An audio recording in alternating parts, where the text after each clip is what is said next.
반갑습니다. 약방 청년입니다. 자, 오늘은 구기자에 대해서 한번 알려드리도록 하겠습니다. 구기자가 뭔지 또 어디에 좋은지 뭐 이런 것도 설명해드리고, 많은 분들이 궁금해하는 어떤 구기자를 사는 것이 좋은지에 대해서도 자세하게 알려드리도록 하겠습니다. 그리고 또 뭐 먹는 방법 궁금하신 분들도 많은 것 같은데 먹는 방법까지 알려드리도록 하겠습니다. 영상 하단에 보면은 제가 어디 이렇게 해서 표시해놨으니까 바쁘신 분들은 필요하신 부분만 찾아서 빠르게 보시면 될 것 같습니다. 자, 구기자에 대해서 뭐 간단하게 알려드리면, 구기자는 뭐 엄청 예전부터 사용해오던 한약재고, 아마 생긴 모습은 모르셔도 구기자라는 단어는 들어보셨을 겁니다. 구기자는 구기자 나무에서 열리는 열매를 채취해서 말려서 사용하는 한약재를 보고 구기자라고 표현을 합니다. 구기자는 영어로는 고지베리라고 불려가지고 동양뿐 아니라 서양에서도 요즘에는 정말 많이 사용하고 있는 한약재입니다. 이게 정말 예전부터 사용되어 왔는데 뭐 동의보감 이런 데는 말할 것도 없고, 예전 기록에 보면 진시황도 노화를 예방하기 위해서 구기자를 많이 사용했다라는 기록이 있을 정도로 정말 예전부터 지금까지 많이 사용되어 오는 그런 대표적인 한약재 중 하나입니다. 구기자의 효능에 대해서도 간단하게 알려드리도록 하겠습니다. 구기자의 효능 같은 경우에는 찾아보시면 정말 많습니다. 뭐부터 뭐에 좋다 정말 많은데, 한의학적으로는 간과 신장을 보하여 몸이 허약하거나 쉽게 지치는 사람에게 좋고 노화를 방지하는 데 도움을 준다라고 전해지고 있습니다.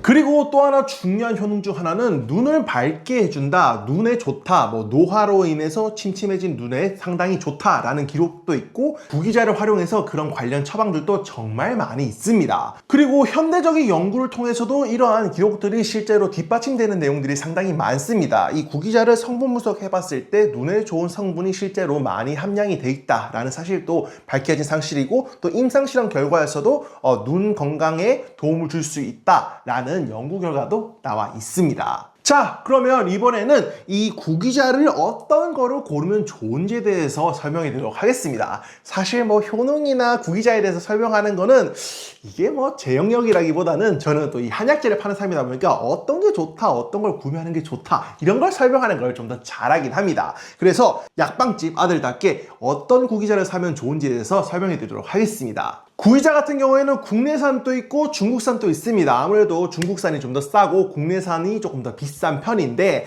거의 대부분이 구매하러 오실 때 국내산을 많이 사가십니다. 중국산 같은 경우에는 뭐 음식점이나 이런 데서 많이 활용을 하고, 거의 대부분은 국내산을 구매하시기 때문에 국내산에 대해서 설명해 드리도록 하겠습니다. 구기자 같은 경우에는 국내에서 정말 많은 곳에서 재배를 하고 있습니다. 그 중에서도 청양구기자랑 진도구기자, 이렇게 두 곳이 많이 재배하기도 하고 유명하기도 하기 때문에 이 두 곳의 특징에 대해서 알려드리도록 하겠습니다.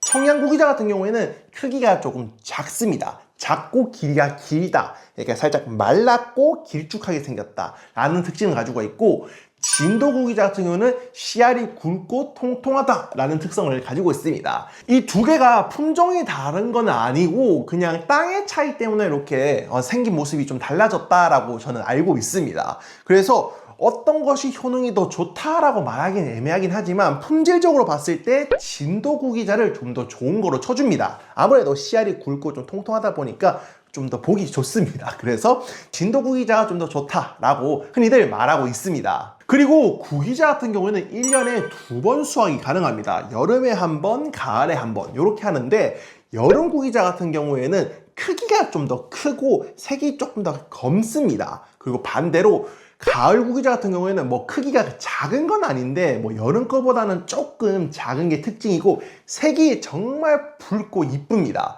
그래서 가끔 구기자 구매하러 가셨을 때 보면, 와, 색깔이 뭐 이렇게 빨갛게 이뻐요? 이러면 보통 가을에 채취된 구기자입니다. 그래서 구기자 같은 경우에는 색이 붉고 씨알이 굵은 것을 좋은 걸로 쳐주기 때문에 보통 이제 가을 구기자를 좀 더 상급으로 쳐줍니다. 아무래도 좀 보기가 좋으니까 그런 것 같습니다. 뭐 효능적으로 차이가 있다, 이 부분은 뭐 크게 없는 것 같긴 한데, 아무래도 가을 구기자가 좀 더 좋습니다. 가을 구기자 같은 경우에는 이제 추석 끝나고 이제 슬슬 수확을 해서 말려서 나오면 11월부터 아마 곧 있으면 들어올 것 같습니다. 그래서 색이 좋고 이쁜 게 있으면은 가을에 채취된 구기자구나, 요 정도 아는 척 하면 좋을 것 같습니다. 그래서 구기자는 1년에 2번이 채취가 된다. 여름에 한 번, 가을에 한 번. 색이 좋고 좀 더 상품으로 치는 것은 가을에 채취한 거를 좀 더 좋다라고 본다. 이렇게 기억하시면 좋을 것 같습니다.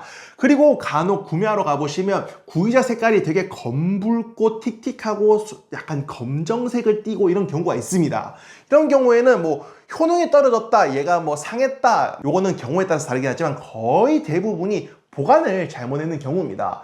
뭐 보관을 오랫동안 놔뒀거나 또 묵은 구기자일 수도 있고 아니면 햇볕을 많이 받는 경우도 있습니다. 그래서 아마 구기자를 구매하셔서 집에서 보관하시는 분들 중에서 그냥 밖에 이렇게 틱 놔둬놓으신 분들은 시간 좀 지나서 구기자 먹어야지 하고서 딱 보면은 검붉게 뭐가 되게 기분 나쁘게 생겼는 그런 모습을 볼 수 있을 겁니다. 이게 뭐 상한 걸 수도 있긴 한데 거의 대부분이 햇볕을 봐서 그렇습니다. 그래서 보관하실 때는 냉장 보관하시면은 이 붉은색을 오랫동안 유지하면서 또 장기간 보관할 수가 있습니다. 자, 이번에는 구기자를 먹는 방법에 대해서 설명해 드리도록 하겠습니다. 뭐 구기자 같은 경우에는 다양한 처방에 들어가서 구기자랑 뭐 이것저것 섞어서 많이 사용하긴 하지만 저희는 가정에서 쉽게 먹을 수 있는 방법에 대해서 설명하기 때문에 구기자 차를 끓이는 방법에 대해서 설명해 드리도록 하겠습니다. 구기자 같은 경우에는 단독으로 사용해도 충분히 좋은 한약재입니다. 그래서 차로 끓이는 방법은 물 1리터 기준으로 구기자 10에서 15g 정도를 넣어주면 됩니다. 10에서 15g 정도 하면은 한 요 정도, 한 줌 꽉 가득 말고 요 정도, 종이컵으로 하면은 소주 컵으로 한 컵 정도, 요 정도 넣고 10분 정도 팔팔팔 끓이다가 불이 은은하게 바꿔서 20분 정도 우려주시면 됩니다. 그리고 한 번만 끓이고 버리는 게 아니라 한 2번, 3번까지도 끓여도 되니까 그렇게 즐겨주시면 좋을 것 같습니다. 그리고 나는 좀 더 구기자 차를 맛있게 먹고 싶어, 혹은 요즘에 나 좀 몸이 좀 추운데 하시는 분들은 구기자에다가 생강 대추를 더해서 드셔주시면은 훨씬 더 맛도 있고 마셨을 때 따뜻한 느낌도 들고 실제로 몸도 많이 따뜻해집니다. 그래서 그렇게 드시는 분들 같은 경우에는 물 1리터 기준으로 구기자는 10g, 대추는 2쪽, 생강은 3편 정도 넣어주시면 됩니다. 생강 같은 경우에는 뭐 일반 생강을 넣어도 되고 말린 생강이라고 해서 건강을 넣어주시면 훨씬 더 몸이 따뜻해지는 효과를 보실 수도 있을 것 같습니다. 자, 오늘 이렇게 구기자에 대해서 간단하게 설명해 드렸습니다. 이게 아무래도 너무 많이 물어보는 정보여가지고 제가 좀 알려드리려고 이게 찍는 영상이니까 앞으로도 뭐 구기자뿐만 아니라 다양한 한약재에 대해서도 알려드리고 어디에 좋다, 뭐 어떻게 먹으면 좋다, 어떤 거를 선택하는 게 좋다, 이런 것들을 제가 하나하나 알려드리도록 하겠습니다. 아마 다음번 영상은 이제 뭐 구기자 가루를 어떻게 사용하느냐 이런 것도 많이 물어보시길래 구기자 가루에 대해서도 한번 보여드리고, 또 요즘에 유행하는 구중구포된 구기자라고 해서 시꺼멓게 해서 막 물 잘 우러나고 맛있다라고 요즘 팁에도 많이 나오고 있는 것 같은데, 그거는 어떻게 만드는 건지, 어떻게 만들면은 더 맛있게 만들 수 있는지에 대해서도 설명해 드리도록 하겠습니다. 그러면 다음번 영상에서 찾아뵙도록 하겠습니다. 그러면 끝!